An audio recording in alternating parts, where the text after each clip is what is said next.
Terima kasih kepada moderator Saudari Anita yang sudah mengawali acara ini dengan baik sekali dan juga tentu terima kasih kepada para pengurus Wihara Buddha Sakyamuni Denpasar yang telah memfasilitasi acara yang demikian baik, terutama temanya ya, sangat menarik sehingga ketika panitia menyodorkan tema ini saya langsung tertarik banget karena ini memang menjadi harapan untuk kita semua bahwa kalau hidup ya hiduplah dengan senang ya.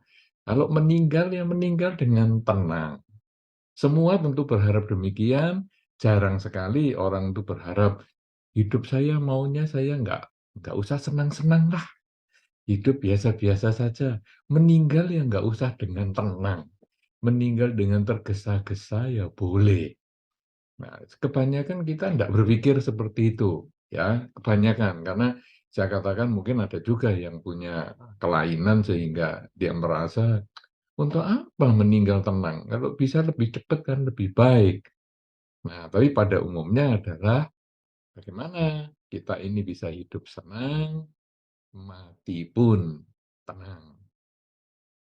Saudara-saudara yang mengikuti acara ini secara langsung di Wihara Buddha Sakyamuni maupun yang mengikuti melalui kanal YouTube dari Wihara Buddha Sakyamuni maupun yang nanti menyaksikan dokumentasi acara ini, tentu kita pertama harus melihat ataupun membahas bagaimana ya Dharma melihat hidup senang itu apa ya?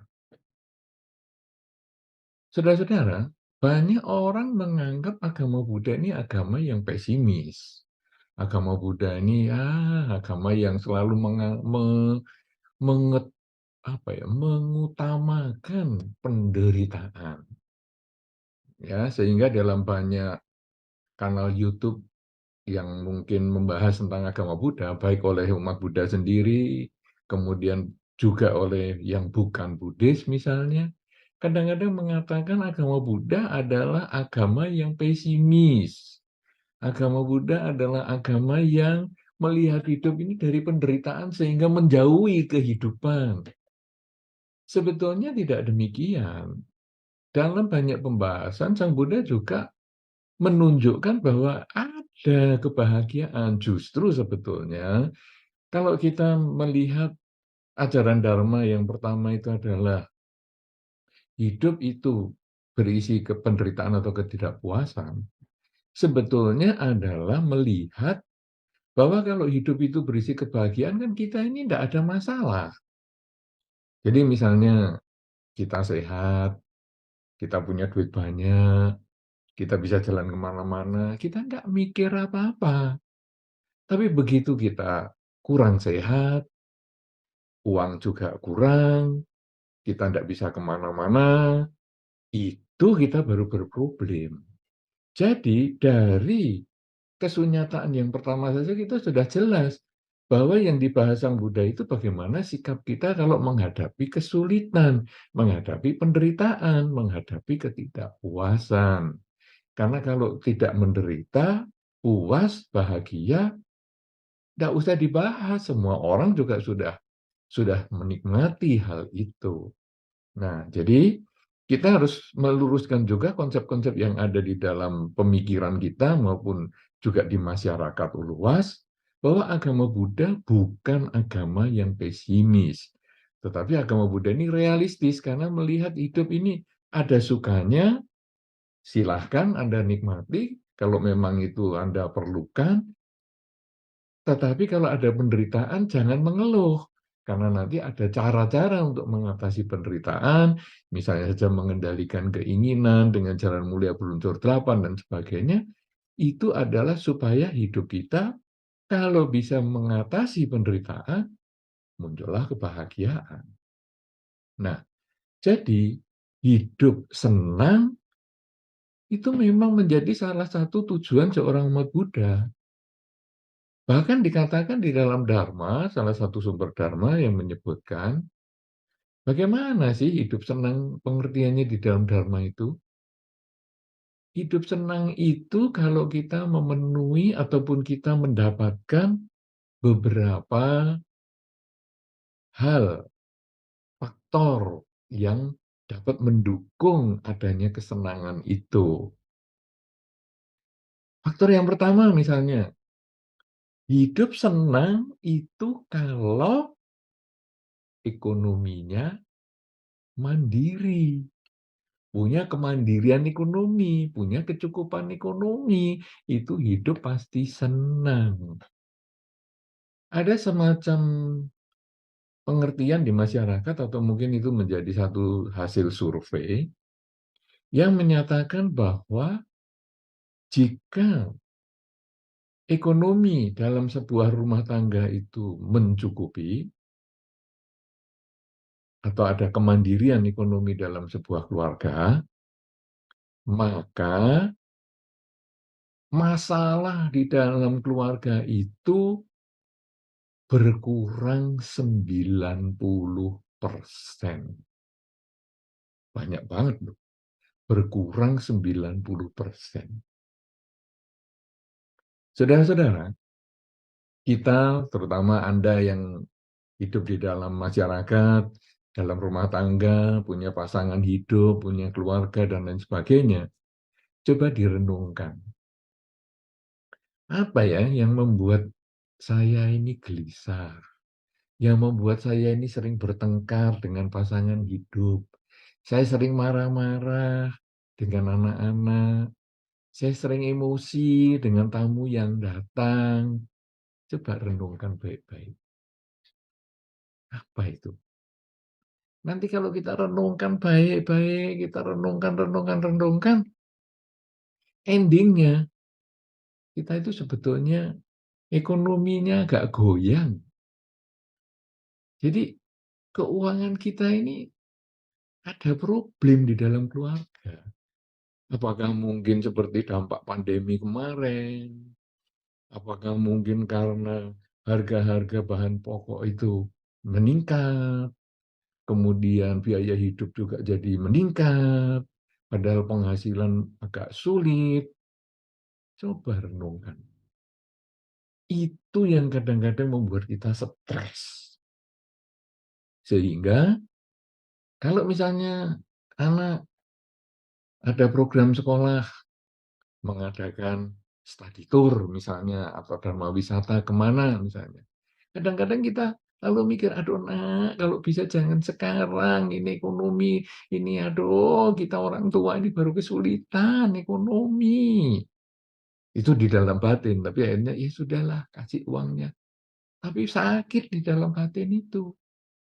Kemudian biara mengadakan acara tertentu penggalangan dana, aduh kalau bisa jangan sekarang. Ya pembangunan wihara penting, tetapi jangan sekarang, ini kita ekonominya sulit. Nah itu kalau kita keluar. Tapi ke dalam karena kita tekanan ekonominya kuat, kekurangan ekonomi atau ekonomi goyah dalam keluarga, gampang sekali marah. Ketika membelikan makanan kepada anak-anak, kita sudah ngomong, "Nak, makanan ini mahal loh, Nak.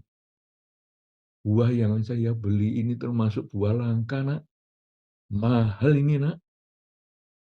Tapi sama anak-anak digeletakkan, nggak disentuh, nggak dimakan, langsung kita sakit hati. Aduh, ini makanan enak, makanan mahal anak-anaknya. Aduh, sia-sia. Kenapa? Karena ekonomi goyang. Kemudian membelikan baju atau untuk pakaiannya sendiri juga, membeli baju untuk sendiri ataupun keluarga. Kemudian waktu dicuci, ya luntur atau kelunturan dengan yang lain. Padahal ini Pak mahal, termasuk langka ini. Akhirnya kita emosi karena ekonominya goyang. Kemandirian ekonomi kurang. Tapi kalau kemandirian ekonominya mantap, enak, ini makanan mahal ini per kilonya. Mau makan, makan. Nggak mau, buang nggak apa-apa. Santai kita. Atau kalau perlu bawa ke mana, didanain. Kalau kamu nggak mau makan, danain. Nggak apa-apa. Nanti saya beli lagi. Banyak yang beginian. kita santai. Kemudian, "Duh, baju kok kelunturan?" Wah, padahal pakai aja belum ini, padahal bajunya juga harganya mahal.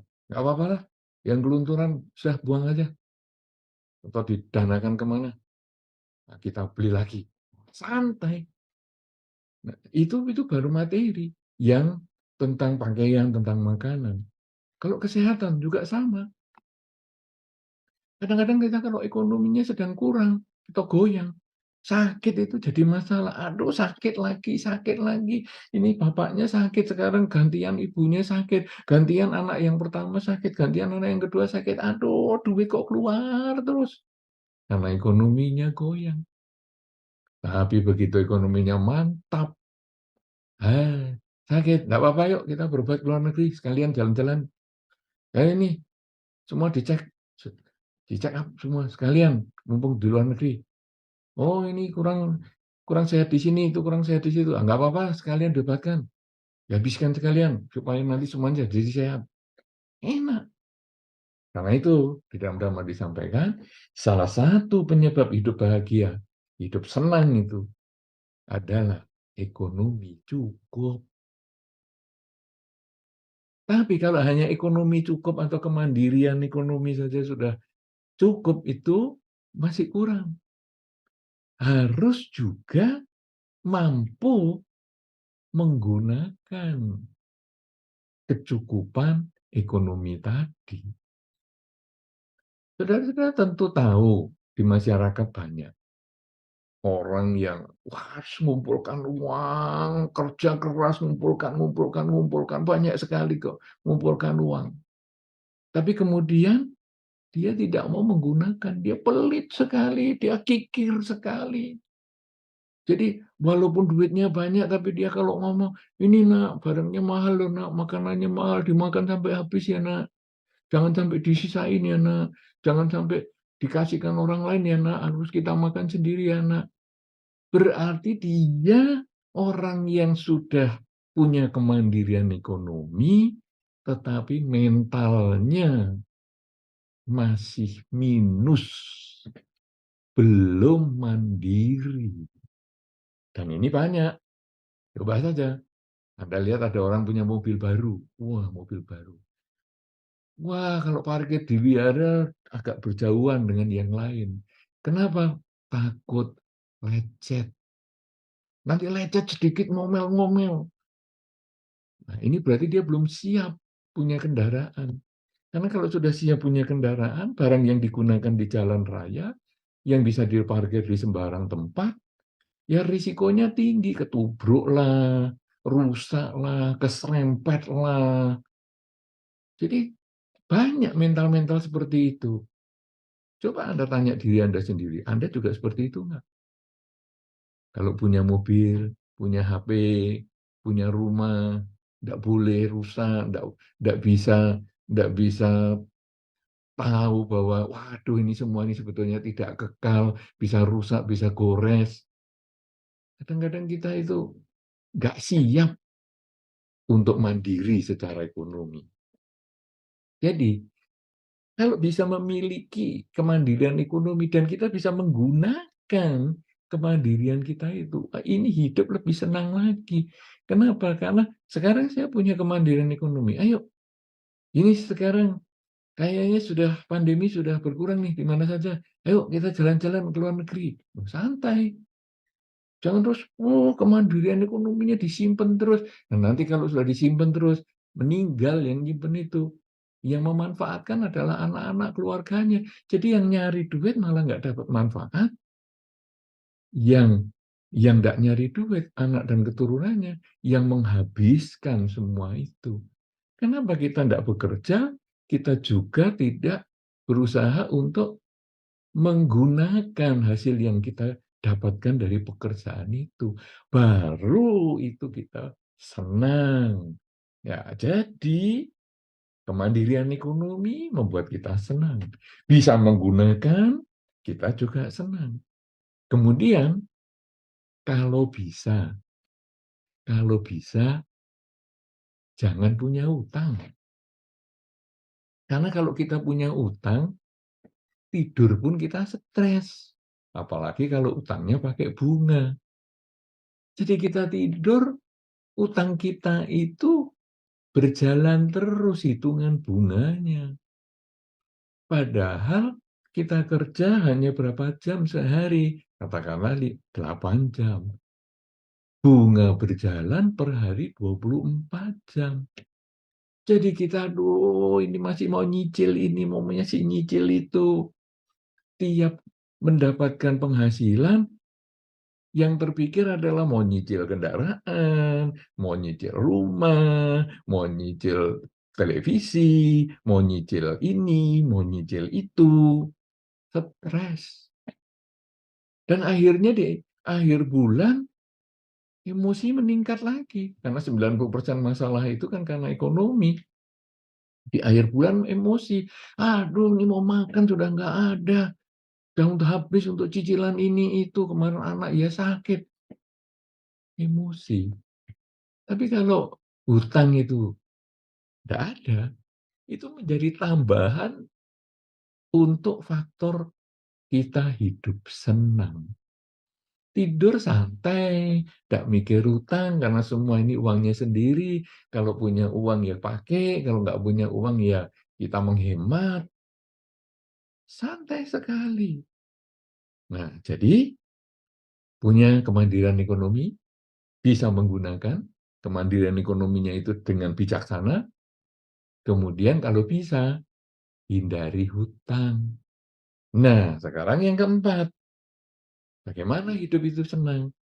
Kalau kita menjalankan dharma. Salah satu dharma apa? Melaksanakan kemoralan, sila. Tadi, waktu Bante Dhammaratano datang, Anda kemudian meminta tuntunan sila. Itu sebetulnya adalah kita diingatkan, walaupun Anda mungkin sudah hafal semua 5 sila itu, tapi tetap kita minta tuntunan sila. Supaya kita diingatkan, ini loh, bahwa kita di dalam dhamma itu bertekad untuk tidak membunuh, tidak mencuri, tidak berzina, tidak bohong, tidak mabuk-mabukan, supaya kita tuh selalu ingat dan kita ada niat, ada upaya, ada semangat untuk melaksanakan di kehidupan sehari-hari. Nah, ini kenapa? Karena pelaksanaan sila itu berhubungan dengan hidup senang. Anda kalau misalnya baru berbohong saja, karena kalau membunuh mungkin ya mungkin jarang sekali ataupun malah tidak pernah Anda lakukan. Mencuri mungkin ya Anda tidak melakukan, ya berzina ya mungkin Anda tidak melakukan. Bohong, wah ini yang kadang-kadang agak sulit dihindari. Misalnya saja, ada teman mau datang ke rumah, kan kita biasanya kan di zaman hari ini kan mengabari dulu yang mau datang, tanya sama yang punya rumah, "Eh, hari ini kamu di rumah nggak? Aku mau ke rumahmu." Kita sebetulnya agak males nih, si A itu mau datang ke rumah kita, apalagi bersama keluarga, karena kita sebetulnya masih pengen ada ngobrol-ngobrol lah dengan keluarga kita sendiri. Oh, ini tamu datang mengganggu ini rencana semula kita. Jadi kita ngomong, maaf ya, kita atau saya sedang tidak di rumah. Jadi kita berbohong. Maaf ya, saya sedang tidak di rumah. Selesai. Begitu message-nya ini atau pesan WA-nya ini di-send, kita merasa tenang. Karena teman itu kemudian mengatakan, oke, kalau kamu nggak di rumah nggak apa-apa. Nanti lain kesempatan. Ya, oke, lain kesempatan aja. Wah, kita senang nih, dah di rumah. Nah, saudara-saudara, beberapa menit kemudian, kita itu kedatangan langganan makanan. Jadi ada Gojek. Jadi kita mau makan sekeluarga, kemudian kita, pakai bukan kita saya tadi lupa menyebutkan nama, sebetulnya ini saya bukan di-endorse oleh kurir yang instan itu tadi ya, atau untuk pesan makanan, tapi pokoknya sekarang ada kurir yang nganter makanan. Jadi dia ngebel, karena kita mau makan bersama sekeluarga. Dia ngebel, kita keluar untuk ngambil ataupun untuk menerima makanan itu dari si kurir. Itu hanya setengah menit mungkin kita jalan dari pintu menuju ke pagar untuk nerima, kemudian kita juga mau berbaik hati, kita kasih uang kecil untuk kurirnya. Pas kita sedang menerima makanan itu, teman kita yang tadi WA mau main ke rumah kita, itu liwat. Sudah liwat manggil lagi, "Wei, wei!" Wah, kok ya pas ya? Kok nggak tadi sebelum kurir datang atau nanti setelah kurir pergi ya? Kok pas saya di luar, "Wei, wei, wei!" Langsung kita rasanya nggak nyaman banget. Makanan yang tadi kita pesen itu begitu dibuka sama makan untuk keluarga, rasanya jadi berubah, nggak nyaman banget. Kita merasa, "Waduh, kebohongan saya kebuka. Saya nanti gimana ya?" Dan kebetulan besoknya ada acara di wihara. Wah, kita mau ketemu orangnya sungkan sekali, nggak enak sekali. Padahal dulunya kita teman akrab, teman baik. Jadi begitu ketemu dia itu rasanya, aduh aku kemarin bohongi dia dan ketahuan lagi.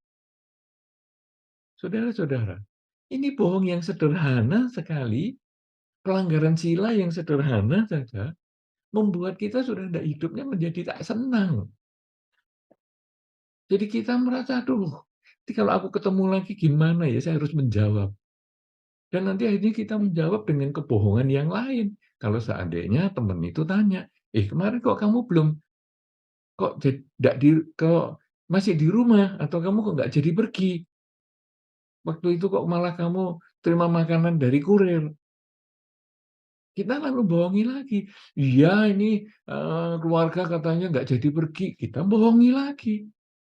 Kemudian nanti pas anaknya ditanya lagi, "Oh jadi kemarin kamu nggak jadi pergi? Memang ada rencana pergi?" Anak di sebelah yang kita ajak menjawab, "Enggak, kemarin nggak ada rencana pergi kok memang." Wah, muka kita bisa kayak kepiting rebus merah semua.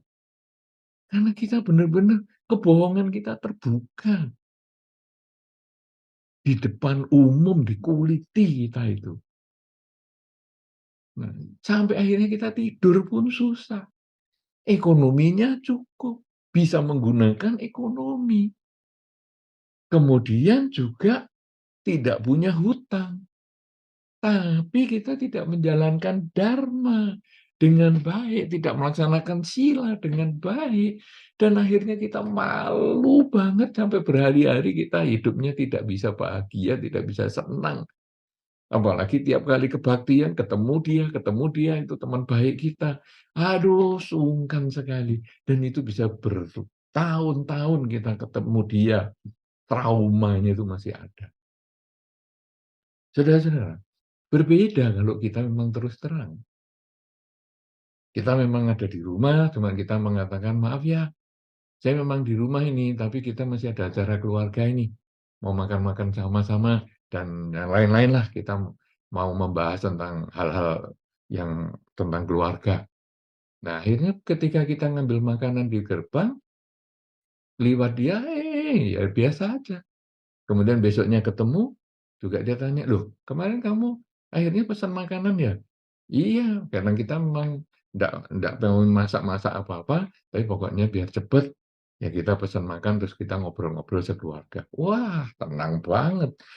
Kita tetap hubungannya baik dengan orang itu, di wihara juga tetap baik. kemana saja baik. Kenapa? Karena kita melaksanakan sila. Ini baru tentang kebohongan, belum tentang yang lain-lain, itu sama. Tidak membunuh, tidak mencuri, tidak berzina, tidak bohong, tidak mabuk-mabukan, ini sama semua. Kalau kita langgar, kalau kita tidak melakukan, kadang-kadang menimbulkan beban yang membuat kita hidup menjadi tidak senang. Nah, oleh karena itu saudara-saudara, di dalam dharma ini hidup senang itu ada. Jadi bukan pesimis, hidup itu duka, hidup ini penderitaan, tidak. Hidup senang itu ada. Dan ada faktornya juga untuk dapat senang. Nah, saudara-saudara, kalau kita jalankan sila, kemudian kita juga mengembangkan kerelaan di dalam dharma. Kan kerelaan ini adalah kerelaan materi pertama, misalnya kita ada acara, misalnya puja bakti, kemudian ada lagu Dana Paramita, kemudian kita belajar kerelaan. Itu dari zaman kita sekolah minggu, kita sudah dibiasakan di dalam dharma untuk berlatih mengembangkan kerelaan. Kemudian nanti hari-hari raya tertentu, misalnya ada Katina dan lain sebagainya, kemudian kita juga spesial datang ke wihara untuk mempersembahkan dana Katina kita. Ini adalah kerelaan. Belum lagi kalau nanti ada para biku yang tinggal di wihara, kita dana makan pagi, dana makan siang, itu adalah pengembangan kerelaan. Yang kemudian kalau kita renungkan membuat kita bahagia sekali. Yang itu akhirnya kita sering mengulang melakukan. Saudara-saudara, inilah menjadi faktor kita menjadi hidup senang. Apalagi kalau kerelaan ini kita kembangkan menjadi lebih dalam lagi. Bahwa saya bukan hanya merelakan materi saja. Saya bukan merelakan uang untuk dana misalnya, dana paramita, ada lagu dana paramita. Saya bukan hanya merelakan sebungkus nasi untuk para biku makan pagi atau makan siang. Saya bukan hanya merelakan untuk persembahan jubah atau dana katina dan lain-lain, bukan. Itu memang saya lakukan dari kecil, itu kerelaan materi. Tetapi saya ingin merelakan keakuan. Jadi saya berusaha merelakan keakuan. Bagaimana saya memperhatikan, bagaimana saya bisa memaafkan, dan lain sebagainya. Itu adalah bagian dari kerelaan yang bukan materi, yaitu keakuan. Apa itu perhatian? Misalnya, ada teman di wihara, kok tidak datang? Tidak ada salahnya kan? Kita WA ke dia, teman, kamu kenapa kok nggak datang? Oh iya ini, aku ada kesibukan. Oke, enggak apa-apa, kamu jangan lupa ya, nonton di YouTube channel-nya Wihara nih, hari ini ada acara, misalnya. Nah, itu bagian dari perhatian, itu juga kerelaan. Karena ada orang-orang yang, wah, merelakan nilai materi yang demikian besar untuk kegiatan wihara misalnya, tapi perhatian ke teman, perhatian ke pasangan hidup aja kurang. Pasangan hidup sakit ya dibiarkan, teman nggak datang ya dibiarkan.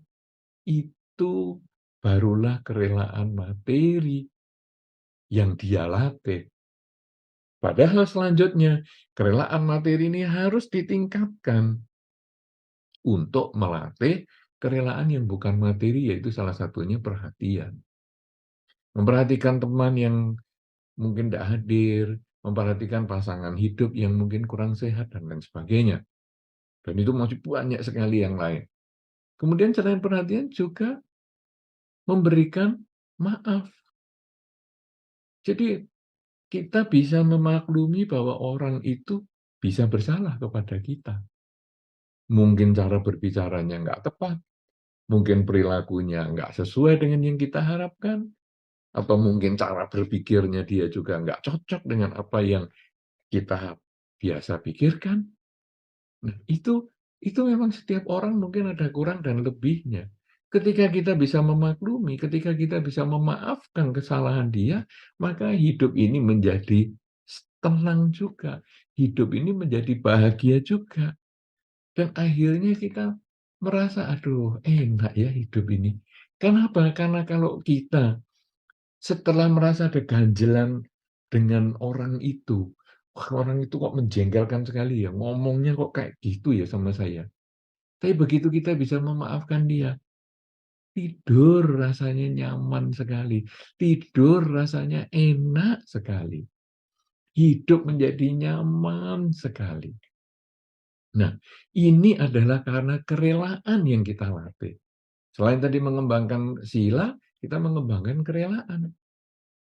Apalagi kalau kita juga mengembangkan meditasi, yaitu melatih saat ini saya sedang apa. Karena meditasi adalah bagaimana kita melatih keterampilan berpikir kita untuk selalu sadar saat ini saya sedang apa.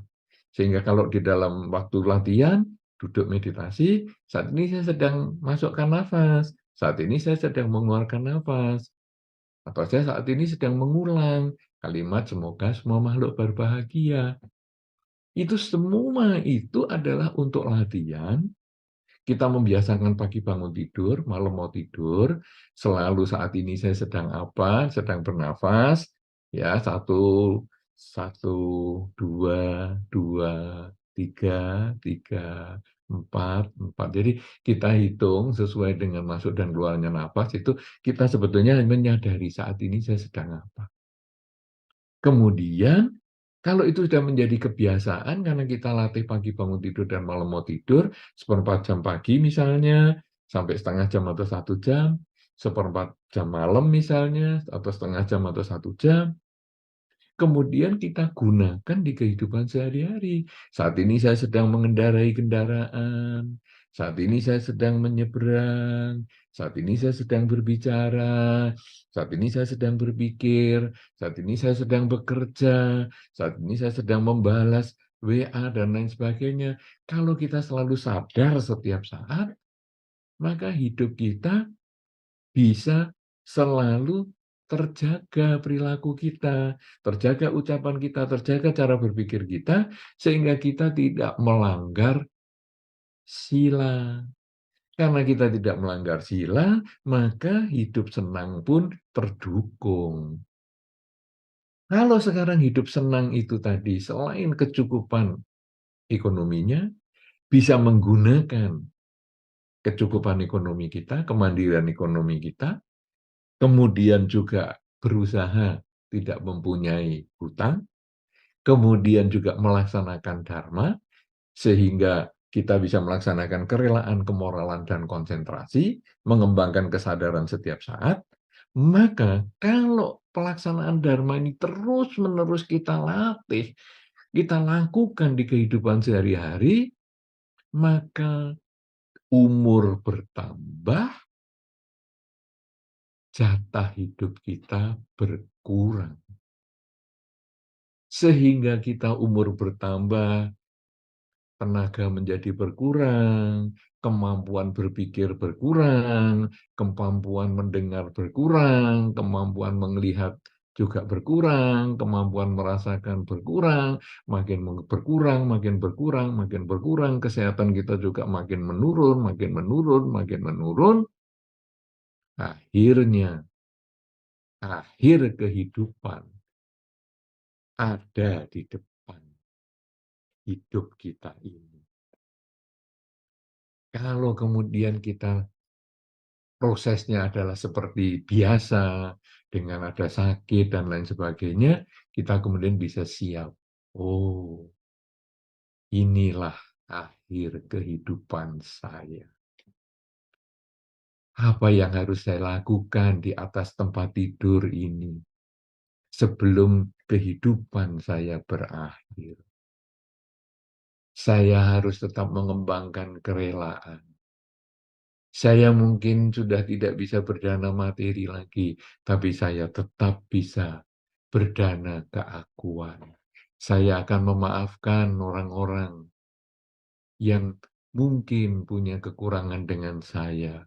Saya akan memaafkan musuh-musuh saya, sehingga saya tidak akan membawa kebencian ini ke alam kelahiran yang selanjutnya. Kemudian saya juga merelakan semua yang saya miliki, semua yang sudah saya dapatkan semasa hidup.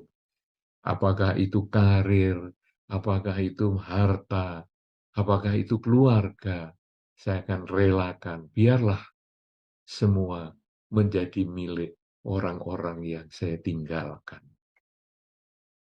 Kemudian selain mengembangkan kerelaan, saya juga kemudian menjaga pikiran saya, supaya saya tetap berpikir yang baik di ujung kelahiran ini. Bahwa saya akan menuju kematian, bahwa saya sudah dilahirkan sekian tahun, maka risiko kelahiran adalah kematian.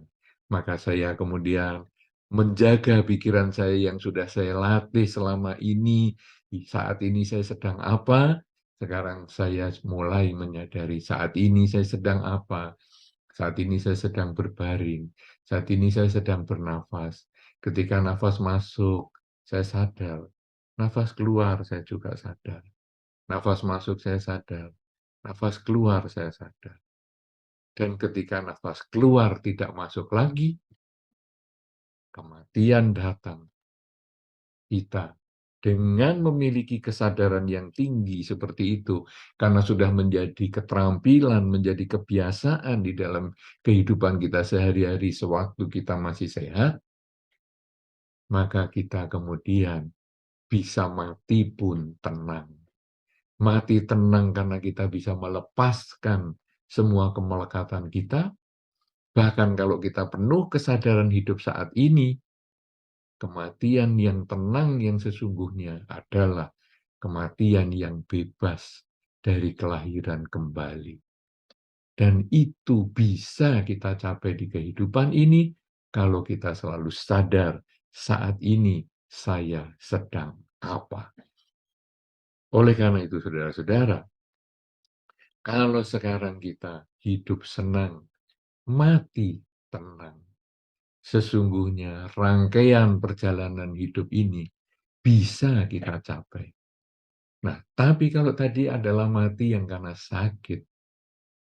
Tapi bagaimana kalau sekarang mati kecelakaan, mati seketika, kemudian mati kesetrum, ya kena listrik sampai meninggal, kemudian mati karena seperti gempa bumi kemarin yang terjadi di Turki maupun Suriah, yang kalau Anda melihat videonya saja pasti Anda akan mendoakan semoga semua makhluk bahagia, semoga semua makhluk bahagia, karena sangat mengerikan. Jam 4 pagi tidur, kemudian tahu-tahu gempa, dan kemudian rumah yang demikian tinggi bersusun-susun langsung ambruk dan rata dengan bumi. Ribuan orang meninggal. Begitu kita melihat rekaman video itu aja sudah ngeri sekali, dan kita mendoakan semoga semua makhluk bahagia. Semoga para mendiang yang meninggal terlahir di alam yang baik. Semoga mereka yang masih selamat, yang ada di bawah reruntuhan, semoga cepat tertolong sehingga bisa berkumpul lagi dengan keluarganya. Kita kemudian lalu mendoakan karena ngeri sekali. Karena kejadian itu bisa juga terjadi pada diri kita. Saudara-saudara, kematian bisa datang setiap saat karena hidup ini tidak pasti, kematian itu yang pasti. Saat ini pun kita bisa meninggal, nanti sore, nanti malam pun juga bisa meninggal, besok pagi juga bisa meninggal, kita bisa meninggal setiap saat. Kalau demikian, saudara, kita tentu tidak bisa merasakan gimana ya tadi kalau sakit kan bisa pelan-pelan melepaskan pikiran, melepaskan kemelekatan. Kalau sesaat bagaimana meninggalnya? Kebiasaan kitalah yang muncul. Kalau kebiasaan kita biasa melepas, kebiasaan kita biasa tidak melekat, maka begitu kita meninggal, walaupun meninggal dalam kondisi kecelakaan, kita pun bisa terlahir di alam bahagia kalau kebiasaan pikiran baik kita muncul, atau kalau kebiasaan kita sadar setiap saat, bisa juga meninggal dan terlahir di alam yang baik, atau bahkan tidak terlahir di alam manapun juga. Karena meninggal dengan seketika itu bukan menunjukkan akan kemana dia terlahir, tetapi meninggal seketika itu atau cara meninggal seseorang itu hanyalah cara. Tetapi setelah meninggal, mungkin dia bisa terlahir di alam bahagia, mungkin juga dia bisa terlahir di alam menderita, mungkin juga dia tidak terlahir di alam manapun juga. Semua itu juga tergantung pada kebiasaan kita sewaktu kita masih hidup.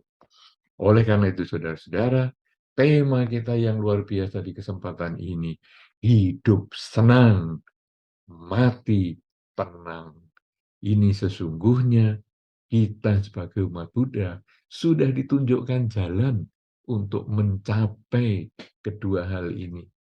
Bahwa kalau kita ingin hidup senang, bekerjalah dengan baik, sesuai dengan dharma, agar kita memperoleh kecukupan ekonomi, bisa menggunakan hasil kita dengan baik, tidak kikir, tapi bijaksana menggunakan hasilnya, kemudian berusaha tidak terlibat dengan hutang, apalagi hutang secara online, pinjaman online misalnya, yang nanti kalau hutang yang hutang tapi teman-teman kita dikontak HP kita yang diteleponi untuk ditagih misalnya, nah kita berusaha menghindari hutang, kemudian berusaha melaksanakan dharma dengan baik, kerelaan, kemoralan, dan konsentrasi, kesadaran setiap saat, dan kalau ini kita gunakan selalu menjadi kebiasaan di kehidupan kita sehari-hari mulai sekarang, sampai selama-lamanya hidup kita nanti, entah meninggal hari ini, meninggal besok, meninggal seminggu lagi, sebulan lagi,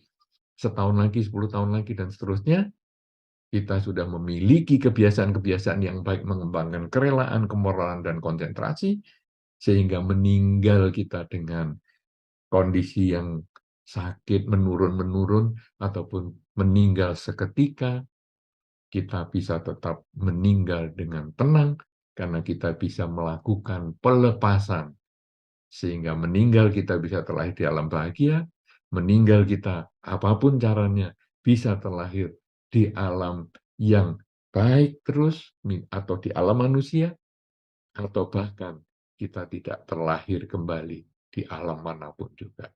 Semoga dalam kesempatan ini akan bangkit semangat kita untuk mulai sekarang sampai selama-lamanya kita tidak pernah meninggalkan dharma untuk selalu kita laksanakan di dalam kehidupan sehari-hari, mengembangkan kerelaan, kemoralan, dan konsentrasi. Semoga Anda berbahagia, semoga semua makhluk, baik yang tampak maupun yang tidak tampak, selalu berbahagia. Inilah yang saya bisa sampaikan. Sabe sata, bawantu, sukitata.